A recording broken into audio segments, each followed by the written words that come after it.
नमस्कार। आज जिस विशिष्ट व्यक्तित्व के संबंध में बात करने जा रहा हूं वे हैं डॉक्टर भीमराव अंबेडकर। डॉक्टर भीमराव अंबेडकर किसी परिचय का मोहताज नहीं और मैं केवल सिद्धांतों की बात करने नहीं जा रहा हूं, केवल उनकी क्या उपलब्धियां रही हैं इसकी बात करने नहीं जा रहा हूं। एक पुस्तक है जिसका नाम है जाति भेद का उच्छेद। इसमें कुछ बातें आई हैं और ये हमें उद्वेलित करती हैं कि क्या आज भी हम उस महामानव से कुछ सीख नहीं सकते।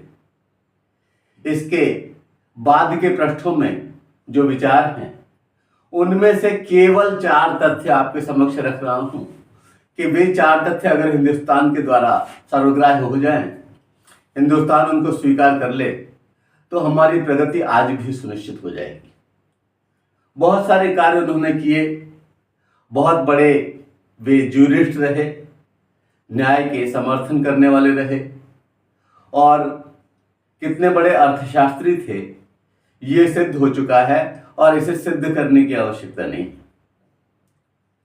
वह महामानव जो जन्म से लेकर के केवल इस बात पर अड़ग रहा कि शिक्षा प्राप्त करनी चाहिए और शिक्षा प्राप्त करने से ही हम अपनी बात को रखने में सक्षम हो सकते हैं। शिक्षा ही वह आत्मावलंब है, वह प्रकाश स्तंभ है जो निश्चित रूप से प्रगति को सुनिश्चित कर देता है। आज तमाम लोग, तरह तरह के आंदोलन करने वाले लोग, तरह तरह की मूर्तियां स्थापित करने वाले लोग इस बात को भूल जाते हैं कि जो उन्होंने शिक्षाएं दी थी उसको क्यों नहीं आत्मसात करते। उन्होंने एक बार तो यह भी कहा कि जो अंग्रेजी पढ़ेगा, बोलेगा, जानेगा, सीखेगा वह सिंह की तरह दहाड़ेगा। और आज हम अपनी भाषा भी ठीक से नहीं पढ़ पा रहे हैं, उसे सीखने के लिए प्रयास भी नहीं कर रहे हैं, अपने बच्चों को उस तरह के ज्ञान से जोड़ना भी नहीं चाह रहे हैं। तो ये कैसा समर्पण है हमारा डॉक्टर भीमराव अंबेडकर के प्रति? हमने क्या सीखा है उनसे? आज ये बहुत आवश्यक है कि हम गुने केवल फोटो लगाने से, केवल हल्ला करने से हमारी प्रगति सुनिश्चित होने वाली नहीं है। और वह महामानव चाहता था कि सचमुच हिंदुस्तानी प्रगति करें। गजब का पॉलिटिशियन जो विषम झंझावातों में अपने आप को स्थापित कर पाया, तो उसकी वह संघर्षशील प्रवृत्ति भी हमें लेनी चाहिए। निरंतर संघर्ष के प्रति हमें समर्पित होना चाहिए और विभिन्न स्थितियों में, विषम सामाजिक परिस्थितियों में तमाम जातिवाद, ऊंच नीच और तरह तरह के भेद सबसे जूझता हुआ वह राजनीतिक अंत में अपने आप को स्थापित करने में सफल हुआ। हिंदुस्तान को संविधान के रूप में एक विशिष्ट व्यवस्था दे करके उन्होंने यहाँ से प्रयाण किया। वे केवल अर्थशास्त्री, केवल राजनीति शास्त्री और केवल न्यायवादी ही नहीं थे, वह एक विचारक थे, चिंतक थे, लेखक थे और सबसे बड़ी बात कि वे सोशल रिफॉर्मर थे, सामाजिक सुधार के अगुआ थे। और आज भी अगर हम ये न सोच पाए तो ये हिंदुस्तान का दुर्भाग्य है कि हम इस व्यक्तित्व को, इसके द्वारा सुझाए गए रास्ते को, इसके कृतित्व को अगर हम आज भी अंगीकार नहीं कर रहे हैं तो हम किस मुंह से कहते हैं कि हाँ वह हमारे विशिष्ट व्यक्तित्व थे, वह हमारे पूर्वज थे और उनसे हमें बहुत कुछ मिला है। उसका संरक्षण करना, उसकी प्रगति सुनिश्चित करना, इसके लिए कहीं कोई बाहर से कोई नहीं आने वाला। अपने आप हमें चिंतन करना होगा। अगर हमारे पूर्वज, अगर हमारे विशिष्ट व्यक्तित्व, अगर हमारी जो पूंजी थी जिन्होंने हमें बढ़ाने के लिए जीवन पर्यंत कार्य किया, उनसे हम कुछ सीखते ही नहीं तो हम तो मानव होने की श्रेणी में भी नहीं है। इसलिए मैं चाहूंगा कि उनके 4 तत्व, उन पर जिन पर मैं अपनी बात रखूंगा बहुत संक्षेप में, वह हमारे द्वारा अपनाया जाए। कौन कौन सी थी उनकी 4 बातें? एक तो ये कि धर्म और नैतिकता, इस पर हम चिंतन करें, मनन करें, विचार करें कि हमें कैसा धर्म और कैसी नैतिकता चाहिए, इस पर बात करेंगे। दूसरी बात, जो उपलब्धियां हैं, जो हमारी विरासत है, उसमें से हमें अच्छे को देना चाहिए, उसमें से हम छांटें कि हमारी प्रगति के लिए क्या आवश्यक है और समस्त उपलब्धियों का रक्षा करें और उनका फिर प्रदत्तीकरण करें। तीसरी बात पर विचार करेंगे कि अतीत की रूढ़ी को तज कर वर्तमान से जुड़ाव। ये सार है इनके भावों का इस पुस्तक में। और एक और कि परिवर्तन ग्राह्यता व मूल्यांकन व्यवस्था, ये हमें अपनानी होगी, बिना इसके हमारी प्रगति नहीं होगी। तो आइए एक एक करके इन चारों बातों पर अपनी विचार रखता हूं, जो कि बहुत आवश्यक जान पड़ रहे हैं आज के परिप्रेक्ष्य में। पहली बात कि धर्म और नैतिकता, और इसमें भी सबसे अधिक अस्तित्व रक्षा की कसौटी। कि अगर हमें अपने अस्तित्व की रक्षा करना है और अगर हमें एक ऐसा समाज बनाना है जो केवल इस बात पर ध्यान दे कि किस तरह से हिंदुस्तानियों की अस्तित्व रक्षा होगी और कैसे प्रगति सुनिश्चित होगी, धर्म और नैतिकता का प्रयोग न तो दंगे के लिए किया जाए, न धर्म के नाम पर अधर्म परोसा जाए, न पाप आचरण किया जाए, और नैतिकता के ऐसे मानदंड स्थापित कर दिए जाएं जो कि केवल हिंदुस्तान के द्वारा ही नहीं बल्कि विश्व के द्वारा स्वीकार किए जाए। अगर हम सच्ची श्रद्धांजलि अर्पित करना चाहते हैं, अगर हम सच्चे रूप से बाबा अंबेडकर के अनुयायी हैं, तो इस बात को स्वीकार कर लें कि धर्म और नैतिकता पर चिंतन और आज के परिप्रेक्ष्य में उसका स्थायीकरण और उसको किस तरह से कौन कौन सी बातों को स्वीकार किया जाए, किन किन बातों को छोड़ दिया जाए, यह सब आज के हिसाब से तय किया जाए। और अगर हम ऐसा करने में सक्षम हुए तब निश्चित रूप से हमारा अस्तित्व बचेगा। और इस धर्म और नैतिकता में कहीं कोई पाखंड नहीं है, कहीं कोई दिखावा नहीं है, कहीं कोई कर्मकांड नहीं है, सीधे सादी सी बातें हैं, जैसे कि हमें कर्म करना चाहिए। बहुत सारे लोग बहुत सारी किताबों को बगल में दबाए हुए उधर घूमते हैं, लेकिन उससे काम चलने वाला नहीं है। उसमें से क्या अनुकरणीय है उसको हमें दुनिया के सामने रखना है, अपने समाज के सामने रखना है, तब हम आगे बढ़ पाएंगे। भले ही वो गीता लेकर न चलते हों, लेकिन उसके सार तत्व, उसके मूल तत्व, 16 कला संपूर्ण भगवान श्री कृष्णचंद्र द्वारा कहे गए शब्दों का उन्होंने स्वयं अनुपालन किया। वे शब्द थे कि नियतम कुरु कर्म कर्म ज्यायो ह्यकर्मणः शरीर यात्रा पिचा तेन प्रसिद्ध ये कर्मणः, जीवन पर्यंत वह कर्मयोगी बने रहे। तो हमें अगर नैतिकता परोसनी है तो सबसे पहले उसके मानदंड पर खुद चलकर दिखाना होगा, केवल कहने से काम नहीं चलेगा। धर्म क्या है, क्या चीज धारण की जाए, आज के परिप्रेक्ष्य में क्या धारण करना आवश्यक है, इसका पहले हम चिंतन मंथन तो कर लें, जिससे कि जब हम समाज के बीच लेकर के जाएं तब फिर उसकी काट ना हो, तब फिर हम वैसा का वैसा इसे स्वीकार करना चाहें और हमारे अपने कोई जीवन के मानदंड ना हो, हमारी अपनी कोई नैतिकता ना हो। किस मुंह से हम जाएंगे समाज के बीच? नेतृत्वकारी शक्ति वह होती है जिसको कोई व्यक्ति अपने मन से स्वयं ग्रहण करता है, बोल बोलकर चीख चीख करके नहीं कही जाती। तो इसलिए बाबा साहब ने जो हमें रास्ता दिखाया कि धर्म और नैतिकता स्वीकार करनी है, और वह स्वीकार करनी है जो समूची मानवता की प्रगति के लिए आवश्यक हो। अपने बाद के दिनों में उन्होंने बौद्ध धर्म अपना लिया। उसके पीछे भी कॉज था कि वास्तव में वो चाहते थे कि एक ऐसा समाज हो जिसमें इतना वितान ना हो, इस तरह की बातें ना हो जो आदमी को आदमी से अलग कर रही, जो एक दूसरे के छू जाने मात्र से कहीं कोई चेंज आ जाए, परिवर्तन आ जाए, या वह अपने आप को विशिष्ट महसूस करने लगे कि अरे उनसे हम छुलेंगे नहीं। याद आ रही हैं किसी की पंक्तियां, उन्होंने कहा कि हमें अछूत बनाते हो हमारे होकर, मिला हमें यही इनाम तुम्हारे होकर, तुमने कुत्तों से बुरा समझा हमेशा हमको, और हम जीते हैं इस पर भी तुम्हारे होकर। कहीं नापाक ना हो जाए तुम्हारा दामन, राह चलते हो किनारे होकर। जो इस तरह की बातों को, इस तरह के पाखंड को स्वीकार कर रहा हो, उसे धर्म के रूप में स्वीकार करने पे इन्हें परेशानी थी ही। और ये चाहते थे कि मानव को मानव समझा जाए और सबसे प्रमुख बात जो ध्यान में, जो जेहन में रखनी है, वह यह है अस्तित्व रक्षा। अगर हम आपस में ही लड़ते भिड़ते रहे, अगर हम मानव आपस में लड़ते भिड़ते रहे, एक दूसरे को कोसते रहे, एक दूसरे को खाने के चक्कर में रहे, एक दूसरे को परेशान करने के चक्कर में रहे, तो हमारी प्रगति सुनिश्चित कैसे होगी। इसलिए बहुत जरूरी है इनकी ये जो प्रमुख बात थी, प्रथम बात थी कि धर्म और नैतिकता पर आज के हिसाब से मानदंड हो और अस्तित्व रक्षा उसकी कसौटी है कि हम सबकी अस्तित्व रक्षा हो, सबकी प्रगति सुनिश्चित हो, सबका विकास संभव।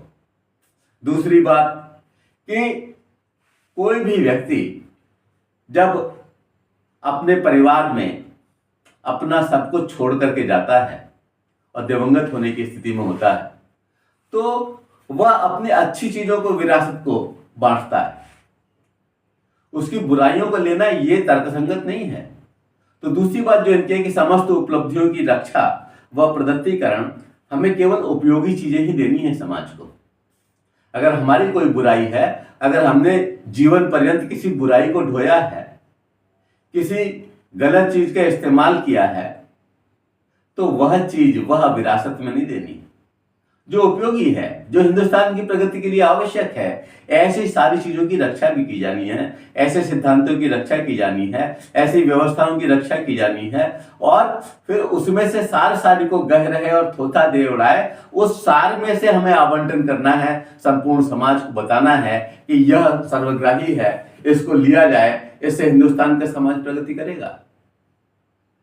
केवल बाबा साहब को चित्र भर रख लेना काफी नहीं है, इनके विचारों को भी हमें अंगीकार करना है, इनके दिए हुए निर्देश का भी अनुपालन करना है। अगर सचमुच हम प्रगति के रास्ते पर चलना चाहते हैं, तो प्रगति के रास्ते पर चलने के लिए क्या करना है कि समस्त उपलब्धियों की रक्षा करनी है जो हमने आज तक खोजा है। और अगर हमने उसका आधार नहीं बनाया तो हर बार फिर हमें एक से थोड़ी शुरू करेंगे, तो ऐसे तो प्रगति सुनिश्चित नहीं हो पाएगी। इसलिए समस्त उपलब्धियों की सुरक्षा आवश्यक है, और फिर हम आने वाले समाज को दें, वह उपयोगी जानकारी दें। जिसकी वजह से हमें नुकसान हुआ वो नहीं देना है। जिस तरह के भेद लगातार आते रहे और जिसकी वजह से हमारी अवनति होती रही और हमारी इतनी कार्यकारी शक्ति का विनाश हो गया, वह सब नहीं देना है। वह देना है जिससे कि समाज की प्रगति हो, जिससे कि देश की प्रगति हो। और इन्होंने इसको रखने के पीछे भी एक दृढ़ आधार था कि हम आज भी कुछ ऐसा तलाशें जो कल के लिए हमारी उपलब्धि हो सके।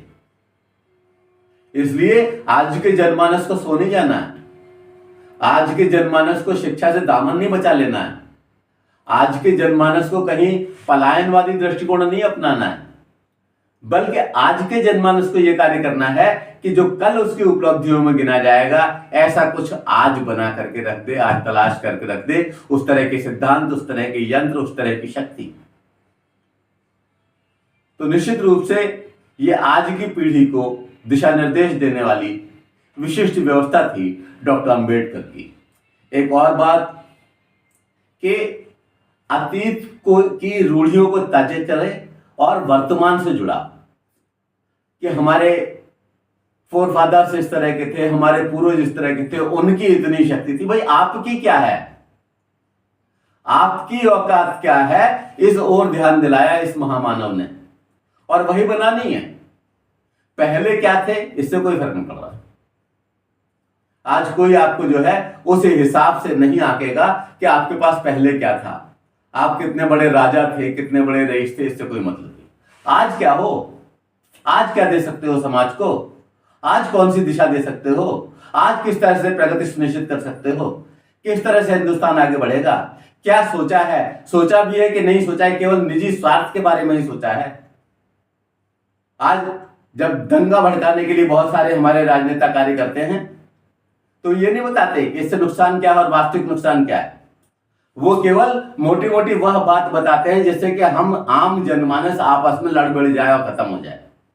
उनके ऊपर इसकी आंच बिल्कुल नहीं आती, वो अपने आप को सुरक्षित रखते हैं और आम जनता को, आम जनमानस को उस दंगे की विभीषिका में झोंक देते हैं।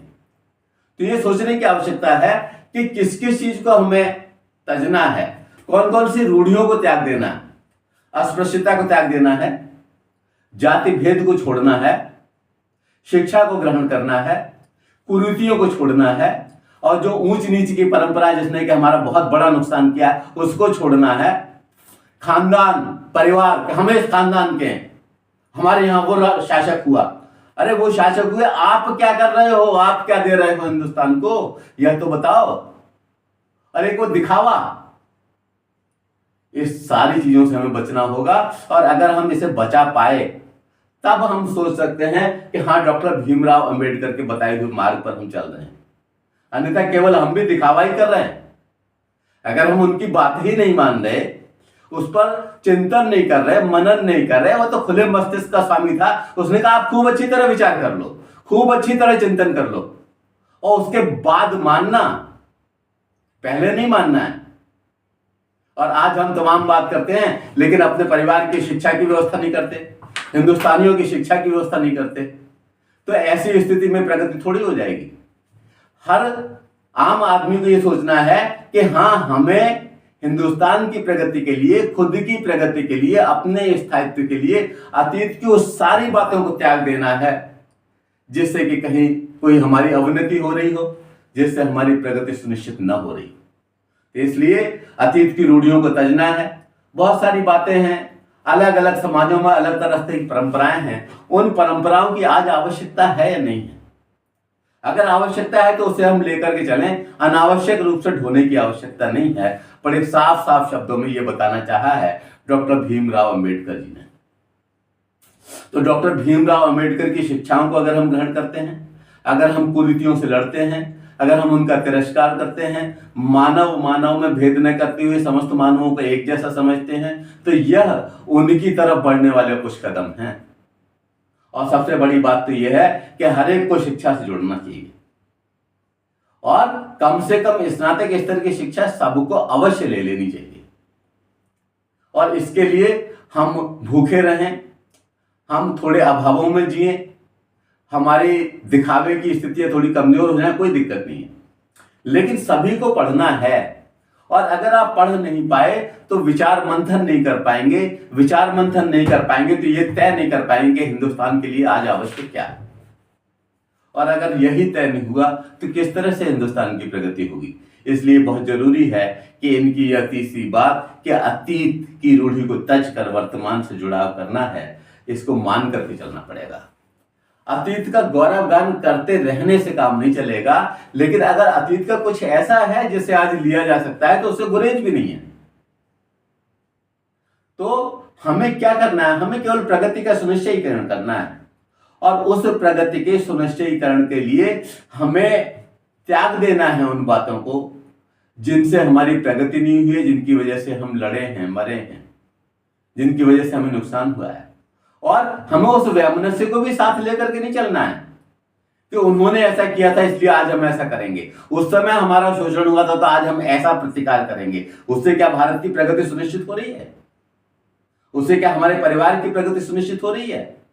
जो हमारी नेतृत्वकारी शक्ति केवल हमें भड़काने के लिए काम करती है, उससे क्या हमारी प्रगति सुनिश्चित हो रही है? हर विचार का अच्छी तरह से चिंतन करना है, और चिंतन मनन करने के बाद ही हमें आगे बढ़ना है।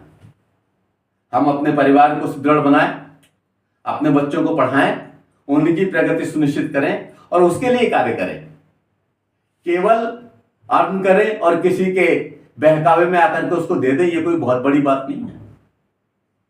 तो हर जनमानस को ये सोचना होगा कि कैसे उसकी प्रगति सुनिश्चित होगी, क्योंकि उसकी प्रगति सुनिश्चित होने से ही समाज की प्रगति होगी और राष्ट्र की प्रगति होगी। और फिर हम धीरे धीरे बढ़ सकते हैं विश्व सरकार की ओर, विश्व बंधुत्व की ओर। और अगर आप बड़ा मन रखते हैं, जैसा कि भारतीय संस्कृति में इसके सुभाषितानी में ये बातें आती हैं कि अयम निजः परोवेति गणना लघुचेत साम उदार चरिताना तो वसुधैव कुटुंबकम। उस उदार चरित्र वाले बनने के लिए हमें अपने आप को शक्तिशाली तो बनाना ही होगा, और जब हम स्वयं शक्तिशाली होंगे तभी हमारी बात सुनी जाएगी। और अगर हम खुद दीनहीन कमजोर रहेंगे तो हमारी सुनने वाला कोई नहीं है। तो सभी को इस बात को ध्यान में रखना है कि हिंदुस्तान की प्रगति हो, हिंदुस्तान मजबूत हो, और उसके लिए उसकी हर इकाई को मजबूत होना बहुत आवश्यक है। अगली बात, परिवर्तन ग्राह्यता व मूल्यांकन व्यवस्था। हिंदुस्तान में एक बात बहुत आम है कि कोई भी नई बात होती है तो उसको स्वीकार करने के लिए हम तैयार नहीं होते, क्योंकि हमारी कहीं चिंतन करने की, विश्लेषण करने की शक्ति चुक सी गई है। और जब हम चिंतन मनन नहीं कर पाएंगे, जब हम विश्लेषण नहीं कर पाएंगे, तो ऐसी स्थिति में हम परिवर्तनग्राही कैसे होंगे? आज के हिसाब से क्या आवश्यकता है, किन परिवर्तनों की आवश्यकता है, उसको हमें स्वीकार करना ही होगा। और मूल्यांकन केवल दूसरे का ही नहीं करना है, अपना भी मूल्यांकन करते हुए चलो, कितने पानी में हो, क्या किया है। इससे मान लीजिए आपने 10-15 साल की उम्र में कोई निर्णय लिया, वो निर्णय आप 50 साल की उम्र में कारगर रहेगा, उचित है या नहीं है, या हम केवल उसी को मानते रहेंगे? और अगर वो कारगर नहीं है तो क्या हम आज उसे चेंज नहीं कर सकते? अगर हमने अर्निंग का कोई साधन सोचा था पहले और उसमें हम सफल नहीं हुए, तो क्या हम परिवर्तित करके दूसरी व्यवस्था नहीं कर सकते? इन सब बातों पर विचार करना होगा। केवल थोथी बात करने वाला व्यक्तित्व तो नहीं था ये संपूर्ण समाज को, पूरे हिंदुस्तान को प्रगति के पथ पर ले जाने वाला व्यक्तित्व।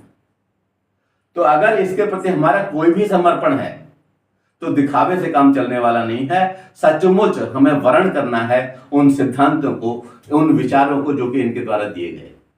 मैंने तो केवल 4 विचार आपके बीच रखे हैं, परिवर्तन ग्राह्यता और मूल्यांकन व्यवस्था इनकी चौथी बात है।